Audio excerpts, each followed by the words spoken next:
everybody, it's Jack Powers back with you with another episode of Infamous Federal Prisoners. Today we're going to talk about Theodore John Kaczynski, Ted Kaczynski. But before we do that, I want to ask you to go ahead and hit that subscribe button. Now, Ted Kaczynski, we all know the Unabomber. Everybody knows it.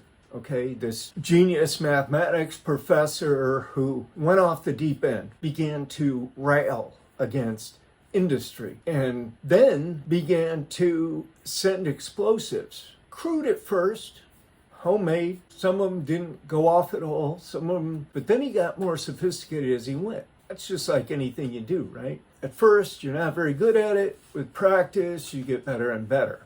That's just one of the premises of human existence. At some point, decided that he didn't want to be a part of society anymore. So he moved to Montana and he bought a piece of land. It wasn't a very big piece. And he built a cabin, about 9 by 12 cabin he built on that land. And that's where he lived. He had his books, he had a desk, he had his little workshop, he had his little bed in the corner, he had his little food things. He was doing it like that. Just kind of a hermit off in the hills of Montana. But at the same time, he was working on this manifesto. So he wrote this long-winded manifesto, and it basically detailed how corporations and industry were ruining the world, ruining society, ruining people's lives. And you know what? He's probably right. He's probably correct. I don't know if human beings are really made to hold up to all the stresses that we're put under from time to time. I don't know if we're really cut like that. I often wonder. And it's probably the greed of certain individuals, at least the need for fame or fortune, that motivate them to push on and rise up and get all of this capital in their hands. Because let's face it, if you got money, what? Everything's funny. If you're broke, ain't no joke. So yeah, money talks, bullshit walks. No doubt about it, no question. So these corporations, these industries of the early 20th century, these were the ones that he took aim against mostly. He just thought that we should wage a war against the machine. He saw all of this capitalism as being a machine that was chewing people up and spitting out their remains, shitting out their remains. And like I said, he's right. He was right. But he went too far. He went too far in thinking that he needed to do something more than express himself by writing his manifesto. He probably could have got his manifesto published. He was a professor. He knew people. He had, Harvard education. He was up there on the education scale as far as you can go, just about. But what I think happened was, I think Ted Kaczynski was schizophrenic. I've known schizophrenic people who were very, very intelligent. I mean, off the charts intelligent. But then, at some point, something happens. There's, some little bolt that comes loose in the mechanisms of their own heart mind, and they're off to the races with some off-the-rails design. So Ted was designing, building, and sending these bombs. I mean, they were packages that sometimes were taped, sometimes were just tied together with string. It was rudimentary stuff that he was doing, but it scared the bejesus out of people. I mean, I remember seeing a photograph with the hood and the glasses all over the place. They had it on posters, they had it in the newspapers, they had it on the news, they had it all over the place. Unabomber, Unabomber, Unabomber. That was a pretty big deal. So what happened? His brother turned him in. They put a big-ass reward on the Unabomber. Big reward. And his brother figured it out and went and turned him in for the reward and got paid like $10 million. So his brother then said, look, I've just avoided the death penalty. Kaczynski wasn't going to get the death penalty anyway. There was no way in the world, with even half a lawyer, he couldn't have got the death penalty. There was no way.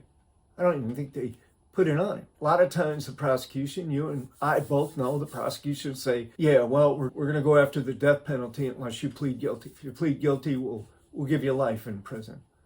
Natural life, no parole. If you don't, we're going to go after the death penalty. Good lawyer in a case like that says, really? You think I'm going for that? We don't have anything to talk about. I'll see you at trial. But it is what it is, right? Ted Kaczynski pleads guilty and gets a life sentence. And he's put out in the ADX. He's put to the ADX. He was just downrange from me several times.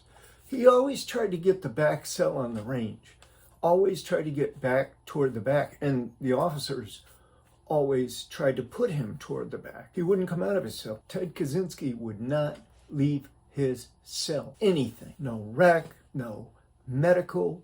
I think he left one time for medical that I saw him go by. I think he was going to medical. He would not leave. And he would keep his back window completely covered with newspaper or some kind of torn backs off of writing pads or whatever, that he got. Switch cells. Ted went some other cell, not mine, but I went to his cell. I went to Ted's cell. And when I walked in there, I was in my feelings when I looked around that cell, because this was nasty. I mean, nasty. Nasty, nasty. I'll put it like this.